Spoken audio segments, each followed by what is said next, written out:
Ngayon na. Basa ka na.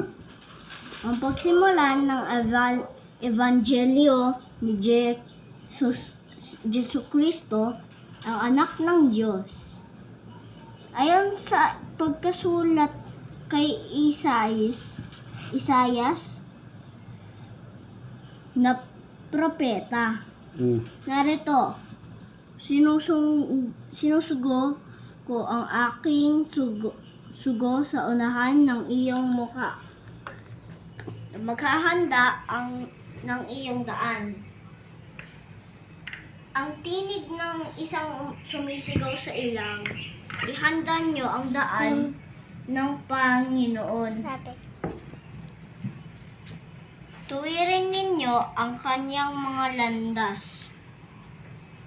Dumating si Juan na nagbabautismo sa ilang at ipinangaral ang bautismo ng pagsisisi sa ikapagpatawad ng mga kasalanan. At nilalabas siya ng buong lupain ng Judea at ng lahat ng mga taga Jerusalem, at sila'y binabautismuhan niya sa ilog ng Jordan, na papahayag ng kanilang mga kasalanan. Si Juan ay nananamit ng balahibo ng kamelyo, ay may isang pamigkis na nakatad sa palibot ng kanyang baywang, at kumakain na ng mga balang at pukyutan. Pulot.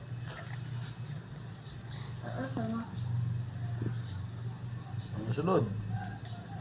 At siya'y nangangaral na nagsasabi, sumusunod sa hulihan ko ang lalong pangyarihan kaysa akin. Hindi ako dapat yumukod at kumalag ng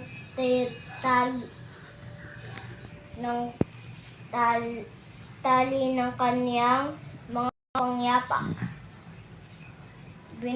Binabautismuhan ko kayo sa tubig.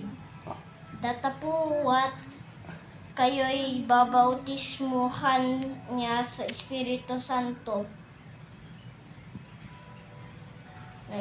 At nangyari ng mga araw na nangyaon na nanggagaling si Jesus na sa nayaon, at nanggagaling si Jesus sa Nazaret.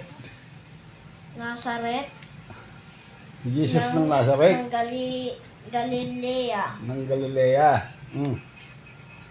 At siya'y binautismuhan ni Juan sa Jordan.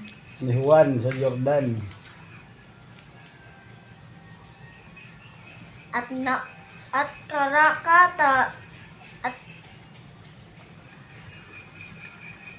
karakarakang pagahon sa tubig, ay nakita niyang biglang buksan ang mga langit. At biglang nabuksan ang mga langit. O, tapos, sige.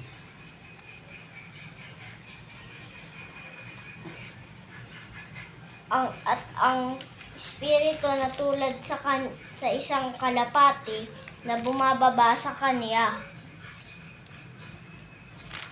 At may isang tinig na nagmula sa mga langit ikaw ang sinisita kong anak. Sinisinta. Sinisinta kong anak.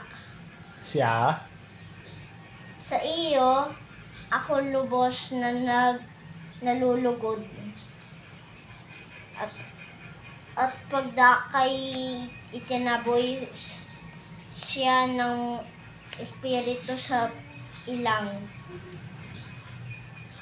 At siya'y nasa ilang na 4 na pong araw na tinukso ni Satanas. Sino ba? Kilala mo si Satanas? Kilala mo yun? Satan. Oo, sige. Lucifer.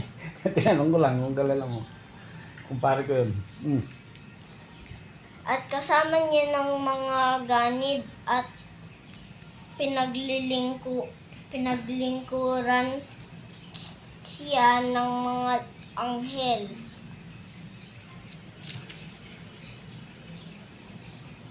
Pagkatapos nang makadip si pinangangaral ang ebanghelyo ng Diyos at sinasabi naganap na ang panahon at malapit na ang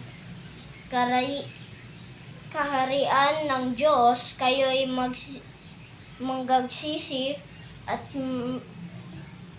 riyan ng Diyos ay